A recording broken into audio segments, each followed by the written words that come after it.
And I just want to thank the leaders and the people of Norway for their long-standing support of electric vehicles and sustainable energy. And I just want the people of Norway to know that, hey, you really made a difference. And so I thank you. Well, thank you for joining us. But I'm still going to come back to the question. Tell me, how do you think about trust? Well, I think there's, that's really quite a philosophical question. It is. And one could wax on at length about that. I guess, we're talking about Twitter. I was told that's the one topic I'm not to talk about, so I'm going to avoid it. No, they both start with a T, I suppose.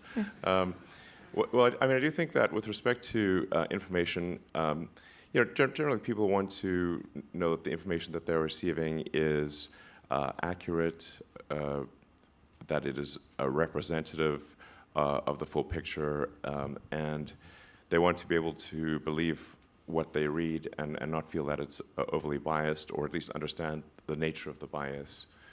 So I think one of the key things to trust is transparency, and for people to really know, if there's like a social media company or something, to understand what the algorithm is, so to open source the algorithm so people can look at it and critique it and it's not a black box.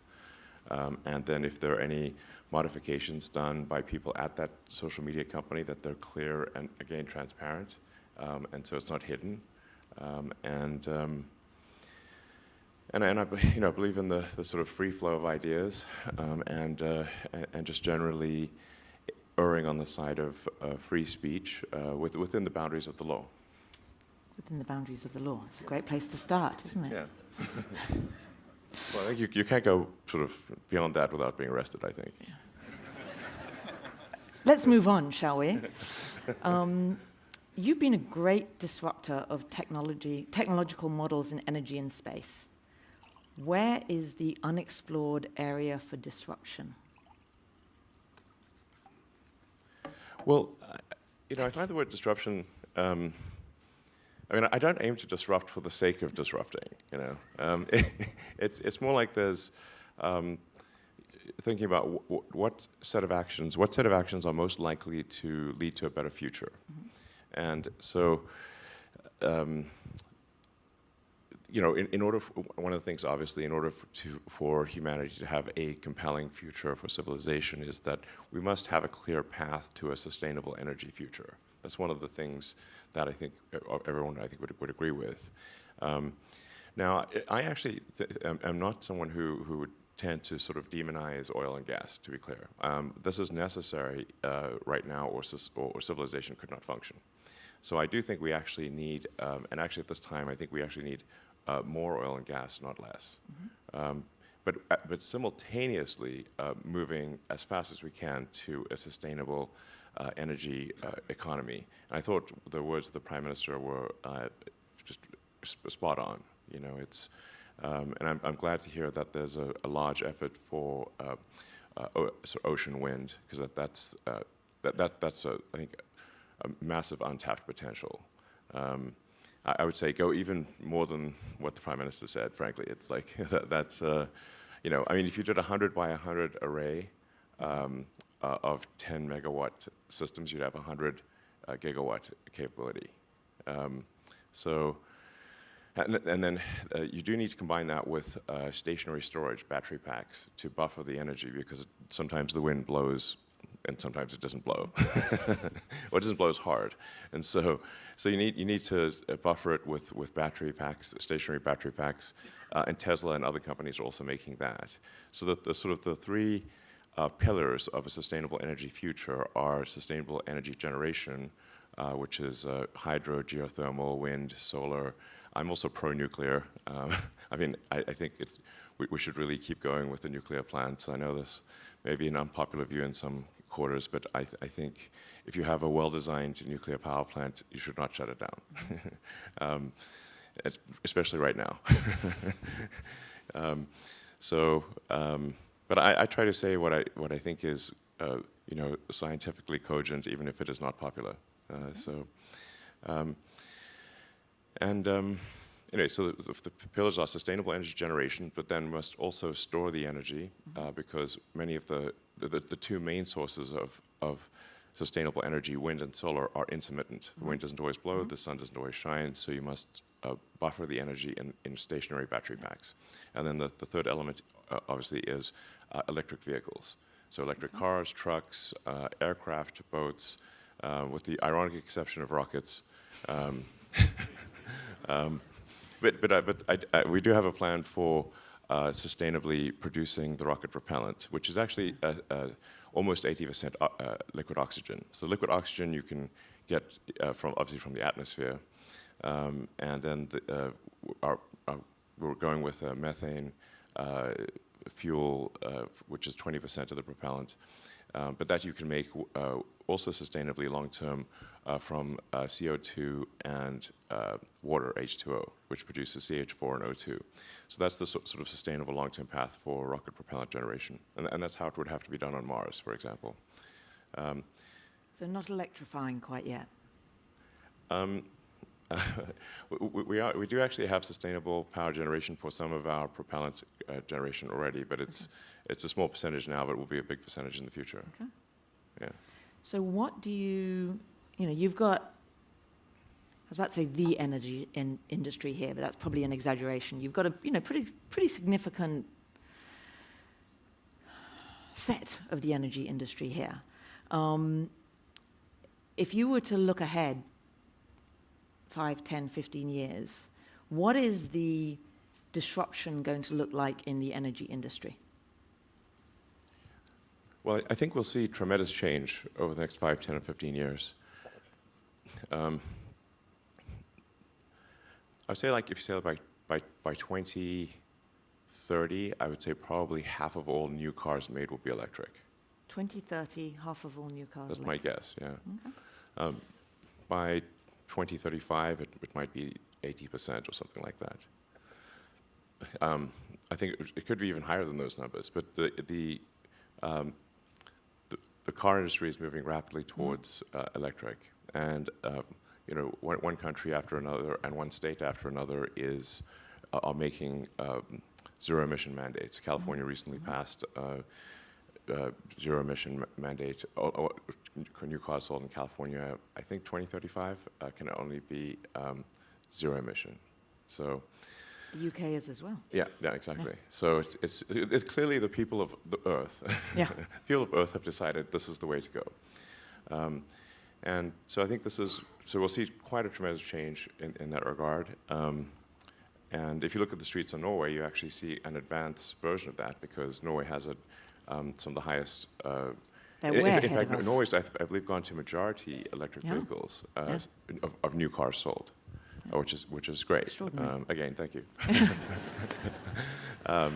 So it's pretty cool.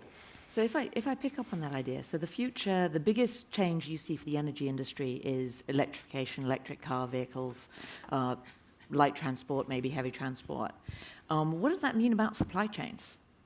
So if you kind of roll that backwards, what is the supply chain going to mean? What are you worried about if we're going to meet that rise? Yeah, so the interesting thing is that you say, like, what are the limiting factors governing the rate at which the world can transition to sustainable energy? And I think it's the rate at which one can grow battery production. Okay.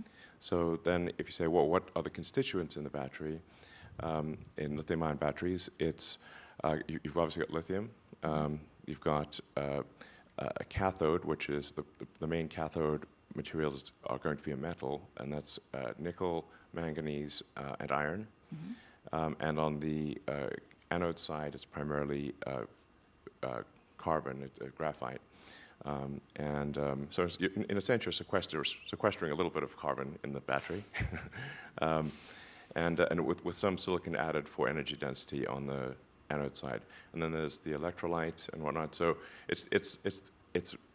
And the main limitation is actually not that these metals are exceptionally rare, but that there's a tremendous amount of processing equipment to take the ore and turn it into battery-grade materials.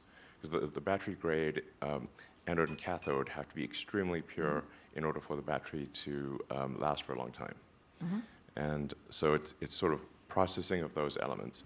And I'm sort of writing this sort of master plan part 3, which is what are the steps needed to scale sustainable energy, and again, what are the limiting factors, and how can we potentially accelerate these? So hopefully finish that in a month or 2. So do you want to give us a preview? What are the gating functions, if you will, that we need to get over? What are the big steps? Well, the materials that I mentioned are really essential. So it's generation, it's processing. Yes, there's not a raw material constraint. So there's actually a tremendous amount of lithium. Lithium's almost everywhere. It's one of the most common elements on Earth. So is iron, and so is carbon. And then on the iron, you usually combine phosphorus, so it's iron phosphate. So that'll probably be the biggest chemistry that's used. So it's not so much the raw materials as it is converting the raw materials into the highly purified form that can be used in batteries. And so that's a tremendous amount of processing needs to happen for that. At the sort of scale that is currently comparable to the world oil and gas industry. So the scale is just tremendous. So this is all happening, and it's happening fast. It's just a question of what can we do to potentially accelerate that and make it go even faster. So it's all happening. It's just a question of when. And are you going to give us the answer to that? What can we do to accelerate it to make it happen even faster? If we're going to be 50% new electric vehicles sold in 8 years, you said? I think that's actually where we're trending. Okay. Even if we just keep doing the things we're currently doing. Okay. Yeah. So it's pretty good. You don't see a limiting function at the moment. No, I don't see a limiting function. It's really just how many years will it take us, and are there actions what actions can we take to have it be faster? And it's going to be increasing the rate at which we can convert the ore into battery-grade materials. That will set the rate at which we can build electric vehicles and stationary battery packs to capture solar and wind. Okay. So this is all, basically what I'm saying is this is an optimistic and positive message. And I'm not suggesting at all complacency, but just saying that things are moving in a good direction. But obviously, if we can make them go even faster, that's better. And a lot of this happens in China, right? At the moment, today. So, yes. Yes. So you said last year that you thought trust in China would improve post-COVID. So do you think that's happened? Do you see China as an investment opportunity today? Well, Tesla is actually investing in production in China. So we have a large factory in Shanghai, and we are continuing to expand output and invest in that factory. But we're also investing in Europe with our factory just outside of Berlin, and in the US with our new factory just outside of Austin. Okay. So, and we hope to announce a location for another gigafactory perhaps later this year. So we're going as fast as we can. And I've always said that I would say, like, when you look at Tesla, the fundamental good that Tesla does, I think it's not measured by profit, but rather by how many years will Tesla have accelerated the transition to sustainable energy. This is how I think one should look at it. This is your measure of success. Yes. And I think we have accelerated it to some degree already. I think if it wasn't for Tesla, the car industry would have transitioned to EVs much later. So exponential curve or straight line? It is it is an exponential curve, yes. Okay. You're making me use my chemistry and my maths, which I haven't done in a few decades. Most people don't know what an exponential curve means, but it's a... I think most people in this room... Maybe this room, yes. This room, they know, yeah? Yes. Yeah? Yes. Yeah, I thought so. How about a logarithmic curve? Now that's optimistic. No, well, yeah. Can you do it? No, I think the the things are improving exponentially with respect to sustainable energy. So, Okay. but if we can make it go faster, all the better. So how do we go from exponential to logarithmic? Well, I think Come on, you've thought about this. I know you've thought about this. logarithmic is actually fast in the beginning but slow at the end. So I think we actually what will actually happen is a transition from it's following an S curve. So you have an exponential increase, then linear, and then logarithmic, and that's basically how any transition, large industrial transition, happens. I think I'm going to get off math now Okay. because I could get into trouble. What's your approach to risk? How would you talk about that? I'm back to philosophy. I'm safer in philosophy. Well, I think Because I mean, I don't sort of like just arbitrarily seek risk. I think there's some things are risky, but if the stakes are important enough, then you take the risk.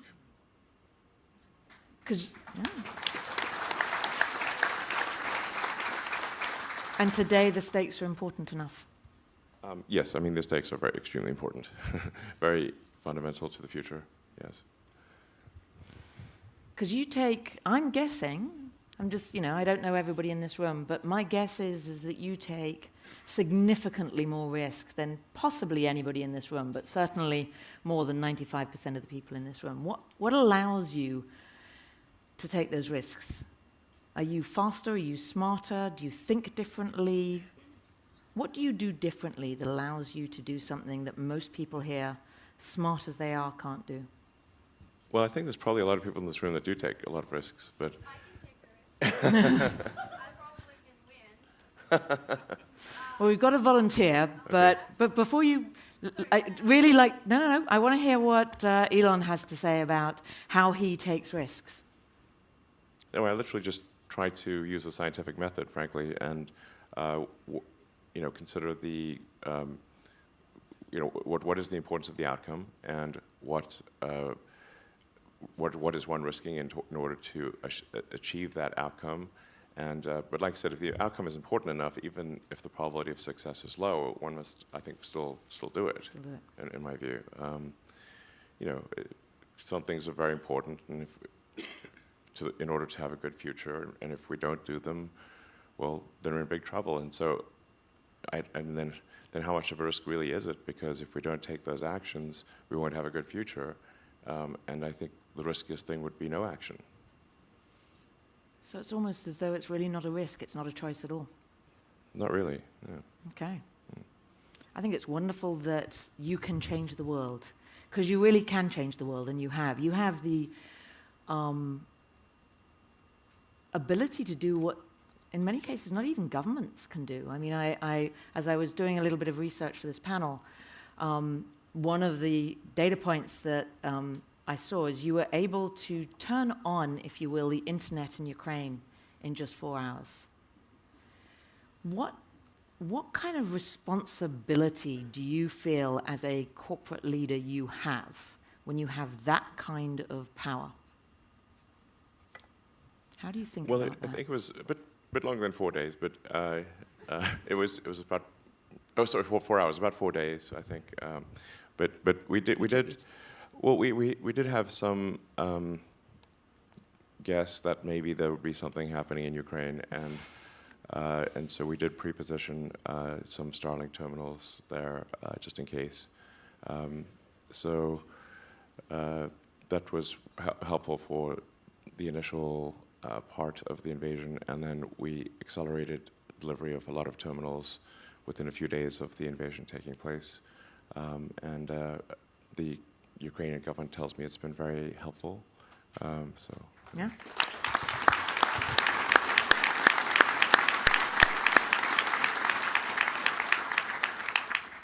Forethought is the answer, perhaps.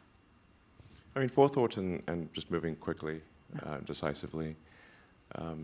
So I do hope some peace can be achieved in Ukraine and Russia. That's I do think some thought should be given to what's the end game there, and I think the end game will require some compromise on the part of both parties. Yeah. You've said that what you're solving at Tesla is an AI problem, not a transportation problem. And you talk about the next big disruption being AI. What can AI do to help combat climate change, particularly in this period, the short-term period as we're transitioning? Well, Tesla's goal from when we started it has always been to accelerate sustainability. So that is still our primary goal by far.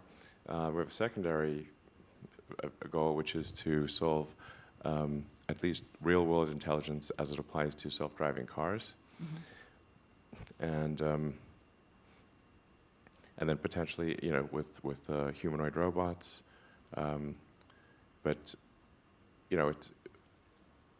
it's so Tesla is in part an AI company, and increasingly an AI company, but is still primarily a sustainable energy company. I think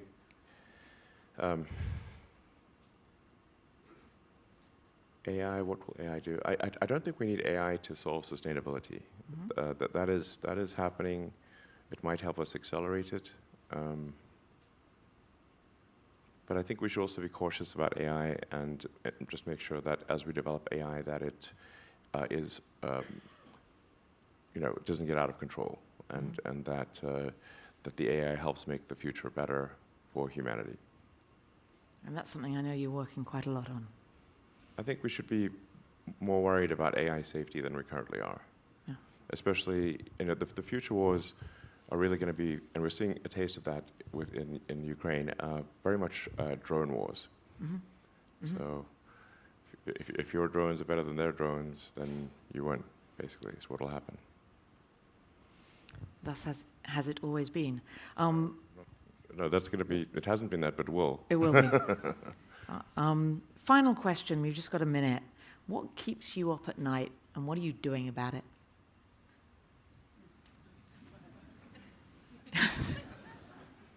Or do you sleep soundly every night?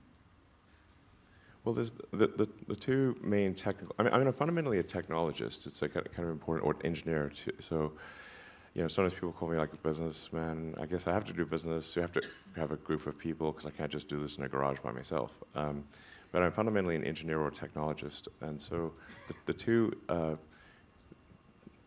technologies I'm focused on trying to ideally get done before the end of the year are getting our Starship to orbit, which I think is important for expanding consciousness beyond Earth and life beyond Earth, and then having the Tesla cars be able to do self-driving.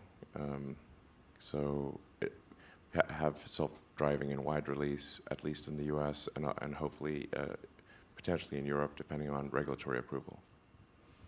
Those are two great goals to have, and I wish you luck. Thank you so much for joining us. Thank you from the audience. Thank you. Please, ladies and gentlemen, Elon Musk. Thank you so much. Real pleasure. A man whose business achievements need no introduction. The founder, the CEO, and the chief engineer at SpaceX. Yes, I am talking about you. The CEO and the product architect of Tesla. Angel investor, a disruptor. He's also a man who's had some very interesting things to say on the theme of this conference, on trust. He's described himself as being obsessed with truth. He believes in sunlight being the great disinfectant. Elon Musk, please do join me.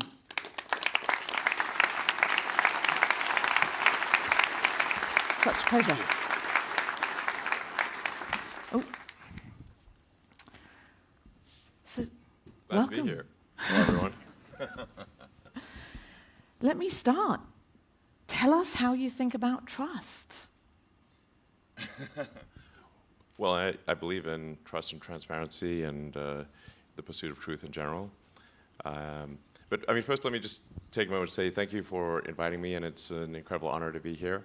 I love Norway, so and And I just want to thank the leaders and the people of Norway for their longstanding support of electric vehicles and sustainable energy.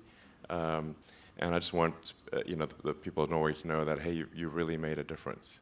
And so I thank you. Well, thank you for joining us. But I'm still going to come back to the question. Tell me, how do you think about trust? Well, I think there's, that's really quite a philosophical question. It is. And one could wax on at length about that. I guess, we're talking about Twitter. I was told that's the one topic I'm not to talk about, so I'm going to avoid it. No, they both start with a T, I suppose. Well, I do think that with respect to information, generally people want to know that the information that they're receiving is accurate, that it is representative of the full picture, and they want to be able to believe what they read and not feel that it's overly biased, or at least understand the nature of the bias. So I think one of the key things to trust is transparency, and people to really know, if there's like a social media company or something, to understand what the algorithm is, so to open source the algorithm so people can look at it and critique it and it's not a black box. And then if there are any modifications done by people at that social media company, that they're clear and, again, transparent, and so it's not hidden. And I believe in the sort of free flow of ideas, and just generally erring on the side of free speech within the boundaries of the law. Within the boundaries of the law. It's a great place to start, isn't it? Yeah. Well, I think you can't go sort of beyond that without being arrested, I think. Yeah. Let's move on, shall we? You've been a great disruptor of technological models in energy and space. Where is the unexplored area for disruption? Well, I find the word disruption, I don't aim to disrupt for the sake of disrupting, It's more like there's thinking about what set of actions are most likely to lead to a better future. Mm-hmm. And so, one of the things, obviously, in order for humanity to have a compelling future for civilization, is that we must have a clear path to a sustainable energy future. That's one of the things that I think everyone would agree with.